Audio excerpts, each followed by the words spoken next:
I've gotten a lot of comments on my Everquest videos from the community over at Project 1999. So positive. Almost makes one believe other comments are true. But today I want to explore the mystery. What is the pure Everquest experience to this community that makes the actual Everquest the rest of us play an abomination? So I'm going to do as honest of a side-by-side comparison as a human being can, and let you decide what version you would prefer when comparing Everquest versus Project 1999.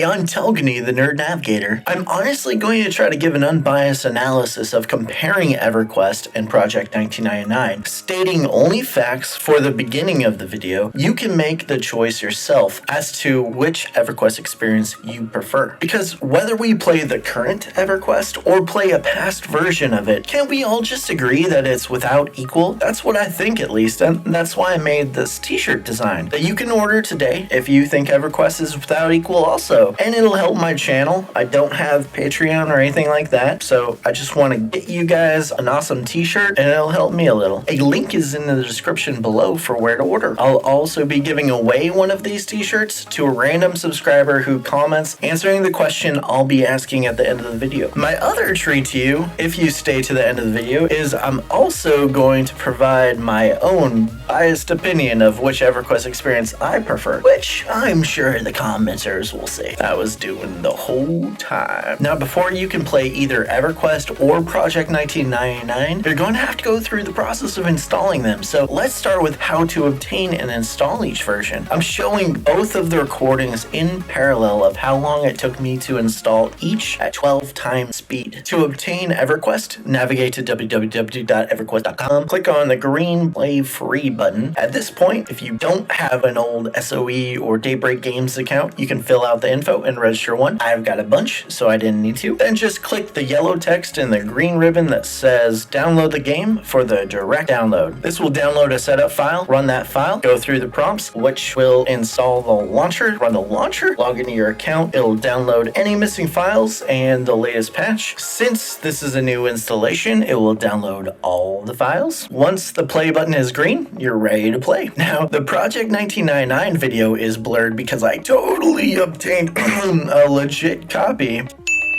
of the very specific version of Everquest called the Titanium Collection, which was released in like 2006, that you will need to play this emulator. I'm sure you all have or will obtain a legit copy also. Why does he keep doing that wink? What is funny is in the past, I had already owned a copy of the brick of CDs known as the Everquest Titanium Edition from when I tried to play on a different server called Shards of Delalia a very, very long time ago. That server is a whole different conversation as it's very custom and creative, not one specifically inspiring to be a perfect version of the classic Everquest as it was. Assuming you have this essential item needed, that being the Titanium edition of Everquest, proceed to following the steps outlined on the Project 1999 guide on their forums, discoverable with a simple Google search of Project 1999 install. There are also numerous videos out there to instruct you if you need it. Now, after installing the game and following the steps exactly, I did run into a problem with the launch Titanium batch file that I was able to find a fix for after doing some more Googling and finding a forum post that had the problem and the answer. The fix being to change your target info in the shortcut for the batch file, and then it works fine. I think I had to add like patch me or something to the end of it. Now, I'll be comparing two different Everquest servers alongside the emulated server of Project 1999. Those two Everquest servers being my home server of Ferronavi, which I'm calling just current Everquest as it has all the expansions and content developed for the game unlocked. The second Everquest server is called a time-locked progression server. I'll go into more detail about time-locked progression progression servers in just a little bit. But let's start with current day EverQuest on a normal EverQuest server like Front of Eye. Now, all features and content are available from the 23 expansions since the launch of the game. This is a long list of which I've made an entire video on just for the features alone. If you're interested in all those details, I recommend checking it out. But for just a few examples, this would include, but not be limited to, functions such as having a mercenary NPC companion as a group member, or an aggro meter, or other systems that provide more background information of the game as you're playing it, such as like a map or the stats in more detail than you would see in classic EverQuest. A modern day EverQuest server has higher experience gains than the game did at launch. That's thanks to hot zones, which were included in 2004, and race-based penalties that were removed with the launch of the Serpent Spine expansion, and a change on how group experience works when granting an experience bonus as a group fills up rather than just splitting the experience difference between the group members with no modifier. Also, according to different forum posts and information I found, the specific server I'm on, Front of Eye, is further increased by a 50% bonus as compared to other servers like Bertox, Povar, or Zigny. The types of things added to the game since its launch are not just mechanical features, but also additional content like new methods of progression such as alternate advancement points, which were introduced with the Looseland expansion, giving players that hit max level a reason to continue to participate in grouping and gaining experience, as well as other achievement systems like the Hero Journey quests that help you expand your character's max stats. Now, speaking of alternate advancement points, it's important to note there are two catch-up mechanics in game on normal servers that would help a new or returning player, or even an alt, as the rest of the characters on the server that have been played for years, gaining thousands and thousands of AA points, make it extremely difficult for someone to be competitive on a new character, even in a close to reasonable time frame, without these new features. The first mechanism is a scaling AA bonus that starts at roughly 1,000% experience bonus to AA experience if a character is at 0 AAs. That bonus then scales to lower the percent bonus as more AAs are gained until the character reaches a certain threshold of AA points and receives no bonus to the AA experience, having allowed the character to catch up more quickly to their friends and guildmates. The second mechanism is the auto grant system, available to accounts with the gold subscription active. This system is completely optional, but when turned on, will grant any AAs available for the character based on their level and the expansion associated with the AAs for that level. At this point, on normal servers, auto grant will grant AAs up to the Reign of Fear expansion, which provides AAs up to about level 100. So for example, as you level from say level 50 to 51, you'll get all of the level 51 AAs available right when you level, assuming you have the feature turned on. This causes frequent achievement spam in guild chat. Kind of hilarious sometimes. Now again, the auto grant system is optional. However, the bonus AA XP scaling is not. Current EverQuest servers have more bank and inventory space than you would find if you were looking into the past at the beginning of EverQuest or playing on a server that does, as well as larger bags as power thresholds have increased as content was added over the years. Currently, as it stands, there are 1,105 uniquely identified zones in modern EverQuest, although some are just instant versions of other open world zones made for quests, missions, and raids. So, for example, there's one open zone called Befallen. There's also an instanced monster mission version of this zone called Befallen the Dead's Claim that looks the same but with different monsters and mission content. If you were to want to only count the unique areas as they look like, meaning not counting all of the duplicated mirrored zones, the number would be closer to 478. I'd use a spreadsheet to take off all the zones with the same name and all that kind of stuff. Now, as comparing to a server like Project 1999 that is on the Velius expansion, we can expect that there are roughly 137 zones available on that server. So about roughly 25% of what modern EverQuest contains in just open zones,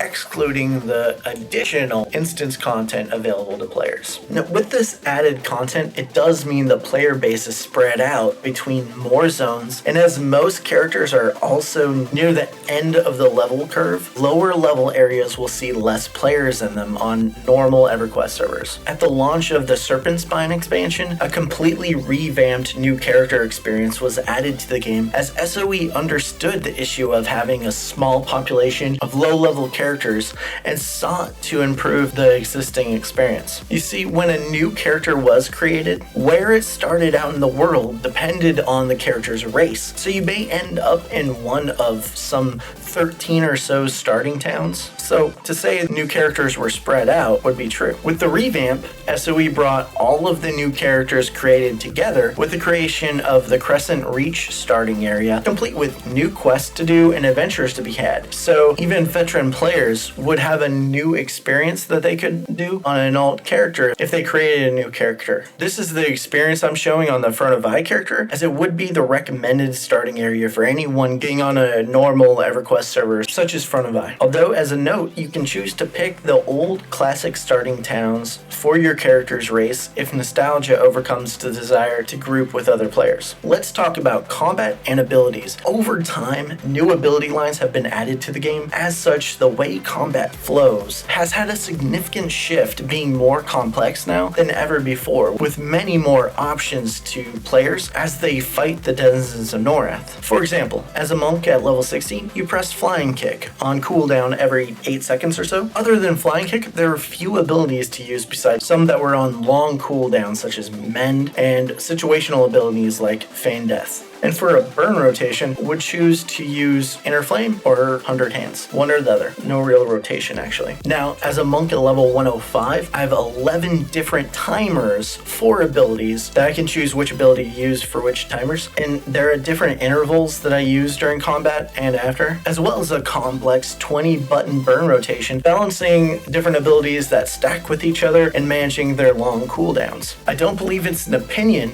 to say that this is more complex than pushing 1 or 2 buttons. Healing is another area that had a significant change in compared to the launch of EverQuest. For instance, during the classic era, clerics after level 39 mainly cast one spell and one spell only, which was Complete Heal. The cast time on Complete Heal is 10 seconds, so cleric would virtually cast only 6 spells over a minute. The only other options would be a heal over time and a group heal. In modern EverQuest, clerics no longer have just one option. They have a variety of heals to cast depending on cooldown timers and how quickly their target needs to be healed for a more reactive gameplay. It's changes such as this that have caused the need for more spell gem slots being increased by 50% to accommodate for the more spell variety available. Now, all that being said, there are classes that are still remarkably similar to their counterparts in terms of playstyle, such as necromancers, which even in classic EverQuest had to maintain a bunch of dots on a target. Nowadays there are more dots, but the style is very similar, and they definitely didn't have just one button to push. This is something to consider depending on your preferred playstyle for which era you would choose to play in. I'm not saying one is good or bad,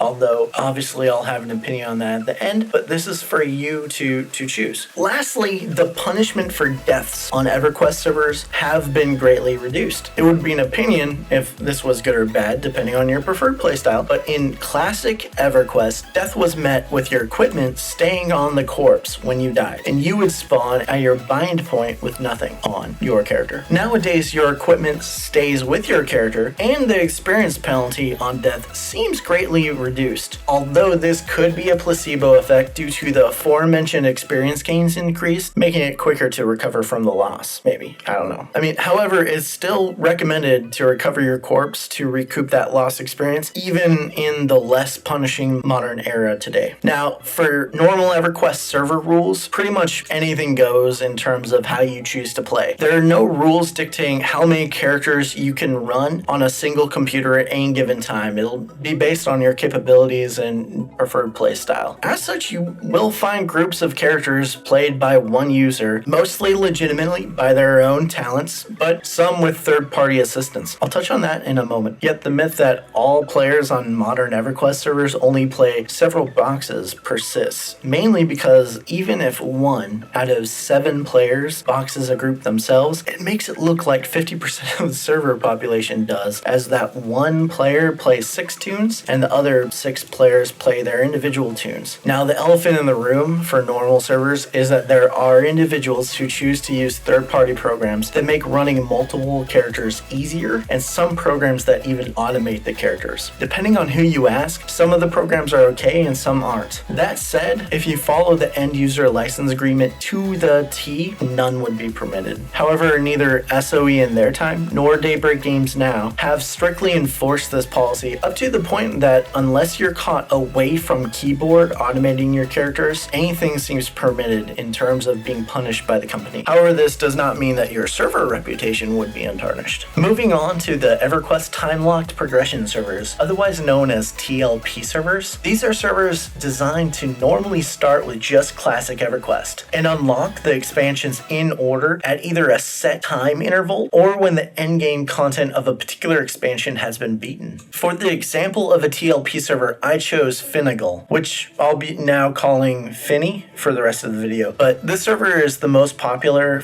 of its type at the time of this recording. Although it is worth mentioning, a new TLP server is set to open May 24th, 2017. Each TLP seems to have a little bit different of a rule set from each other. For example, Finny opened as being the first server to be called by Daybreak Games as a true box server. The designation means that you can only run one client of EverQuest active per computer when playing on the server at one time. Essentially, they've somehow blocked the ability to run multiple clients of EverQuest running on one computer while on this server. While you still can play on multiple computers, you would have to make the effort to do so. Finny is also the only server, it seems, that the creators of the program MacroQuest 2 have made a deal with the developers not to allow the program to run on the Finny server via their source code. This, of course, will not stop people from creating their own programs or modifying the M2Q program if they have the technical know-how to do so, but there was at least some effort to at least stop the bots on this true box server.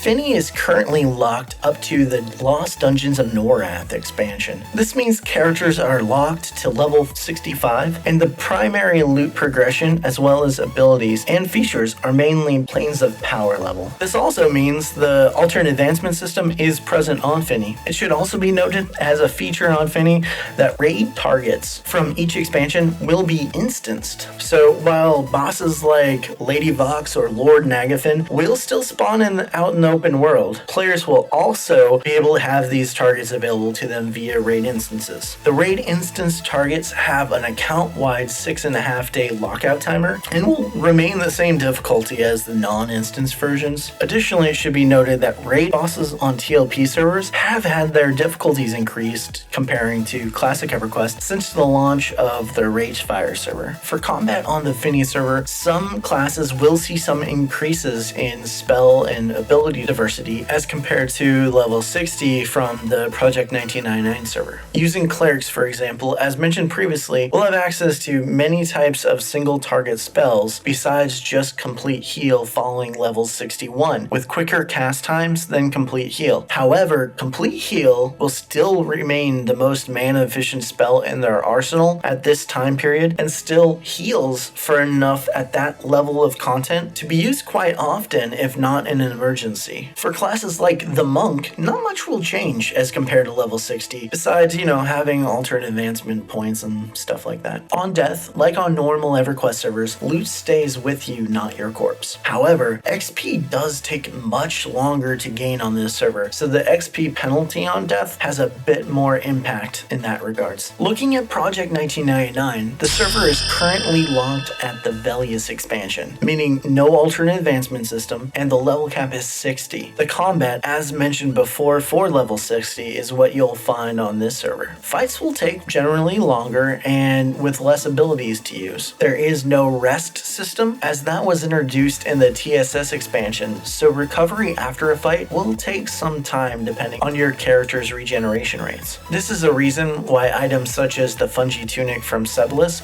were so popular in classic EverQuest, as it greatly speeds up hit point recovery rates. Though even with these type of items, it is still a longer recovery than the rest system for normal EverQuest servers. Another comparison that can be made, comparing the high levels of a normal EverQuest server versus Project 99's Chosen expansion, is that you have more abilities to assist in activities like polling on the normal servers versus Project 1999.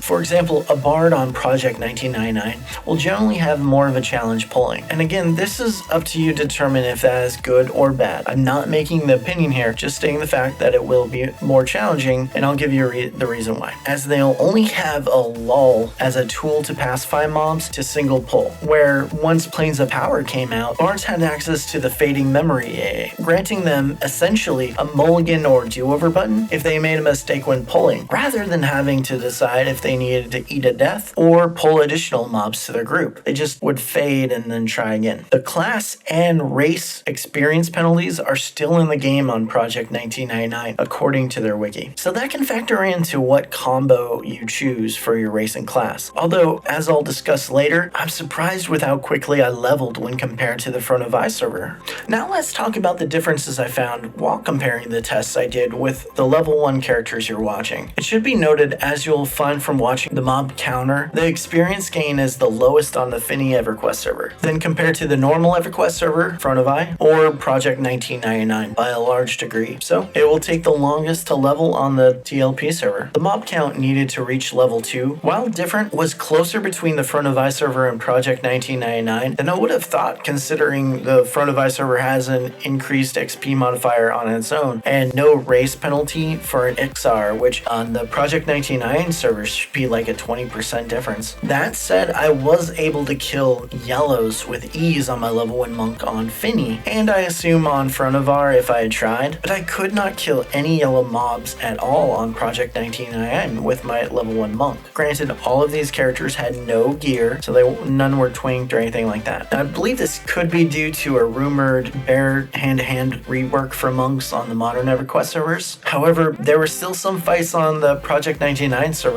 which I almost one-shot a skeleton, so I don't know what was factoring here to stopping me from killing yellows there. I personally don't remember there being like a rebalance for level 1 characters, but the hit points were the same on the FV server and Finny at 31 hit points for the level 1 Iskar Monk, where the hit points were only 27 for the level 1 Iskar Monk on P99, even though they all had 75 stamina. I increased just the strength on all tunes, the same at creation, so I can't explain the difference. Either there was a retuning in EverQuest or a retuning on Project 1999. Another difference was the skill caps were different. For instance, my dodge skill was a lower cap actually on the EverQuest servers than on Project 1999. On the EverQuest servers, the level 1 skills were capped at creation, but take for instance dodge was capped at 5 skill points. When starting the character on the Project 1999 server, I started at 0 of 10 for dodge and was able to earn 10 of 10 before leveling to level 2. Now, after level 2, the EverQuest server characters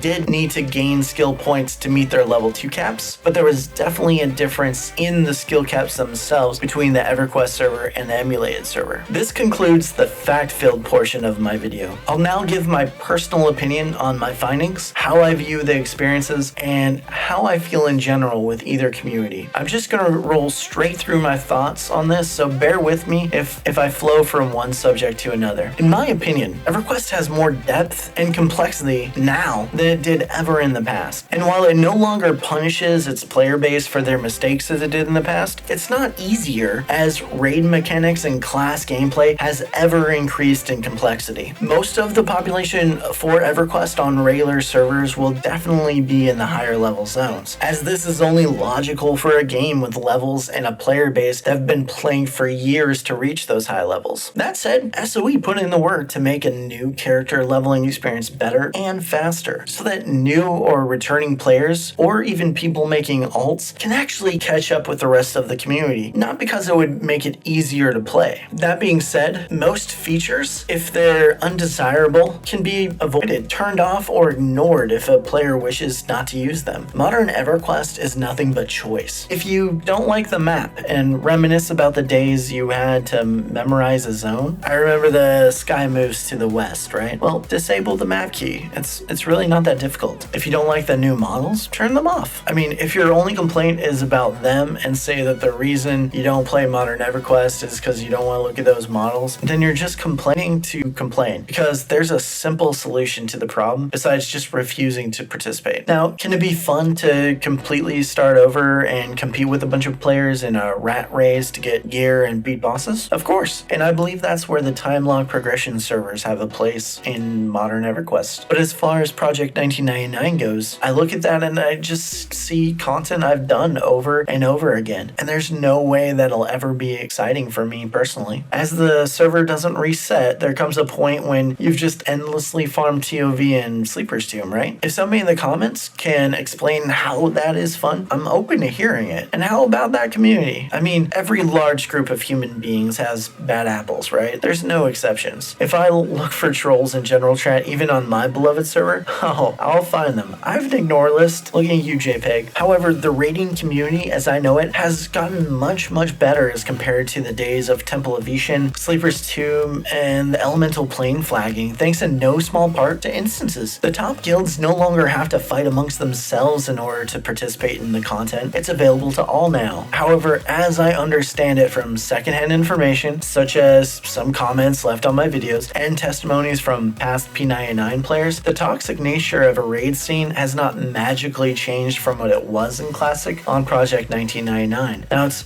no fault to anyone, but the mechanics lend to that sort of environment. As the top guilds block out lower guilds, as game mechanics only allow one guild to fight at the end zone every week, there are certain mobs that can only be killed once a week for the whole server. It creates some issues. So I'd ask again, where does that get fun? Isn't there a point when it stops being competitive because you have everything and loot starts to rot and you're just a jerk at that point? And I mean, someone gets to sit on the spawn point for hours on end so that they can let everyone know at a moment's notice that there's been something that spawned, right? That sounds super exciting for that player. And if your guild didn't make it in time, oh, guess the mobs are all down. Guess we'll just, farm tail giants for the week? There's a reason instancing was introduced when the technology became available, so that top-end raid guilds wouldn't be preying on each other and stop being jerks to the guilds trying to break into the endgame content. Moving on, in my opinion, there's two kinds of EverQuest players. Those that seek to capture some nostalgia and feelings that they had the first time they discovered and played EverQuest, and perhaps there are those that truly believe they have found a way to do that. I don't begrudge those players. I'd like everyone to enjoy whatever game they play. But please keep in mind, there are also those that believe it's impossible to capture the same feeling that one had when they first explored and experienced EverQuest because they have already had that experience. I'm in the latter group. I believe it's impossible to capture the same feelings as after you've experienced it, you've therefore gained knowledge. I'll never run into the same pack of skeletons with invisibility on, assuming that they won't see me because now I know undead see invis. I'll never have the same experience of being lost in the crypt of down there because now I know my way around it, even today, like the back of my hand. I'll never be puzzled on how to get back up from the pit to the top of Crystal Caverns. Now, does that mean there isn't a moment I don't wish I could recapture those first moments on the Myth Mars server with my first character, a troll warrior named Telkany, joining my first guild in EverQuest called Blood Oath and making friends with a level 20 paladin named Bergman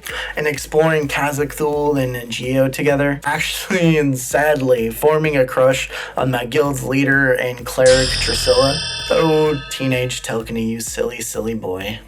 Or hanging out with my druid buddy Nermis. We all leveled up in the world together as a small but lovable crew of strangers from the internet. And I miss that feeling, sure, but I know I'm not going to be able to just recreate it by playing the same content over and over again. EverQuest isn't or wasn't amazing because it took a long time to get to max level. EverQuest isn't or wasn't amazing because it punished you for dying. EverQuest was amazing because it provided us for the first time in our lives with a completely new virtual world world to explore with a design and dungeon crawling that has not yet been duplicated by any other MMO today, and provided us with other people to share those experiences with for the first time. But the only way to continue to get that sense of new experience is to continue to explore the new content that you have not yet experienced, not looking back at places you've already been. And as for challenge, the rest of my video is to those commenters that have come to my channel with nothing but negative statements and nothing to back them up. I'm sorry, but I'm sick of seeing these comments on my videos. Well, I'll never delete them as some content creators do because I'm not going to censor anyone, but I can and still will give my opinion on them.